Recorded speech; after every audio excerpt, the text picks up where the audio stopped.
Olá, que bom poder contar com a sua presença em mais um vídeo aqui do canal. Hoje trouxe algumas ideias de banheiros bem exóticos.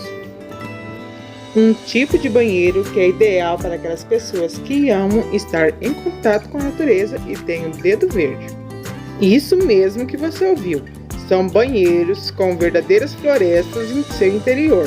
E por que não criar um banheiro ao ar livre? E com um pouco de imaginação e um bom planejamento, seu futuro banheiro, grande ou pequeno, pode ser um lugar para se mimar, onde você pode criar um jardim em seu interior ou até mesmo um jardim de inverno no seu exterior. Então aproveite sugestões inspiradoras, quem sabe você não vai querer replicar.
E aí, gostou das sugestões?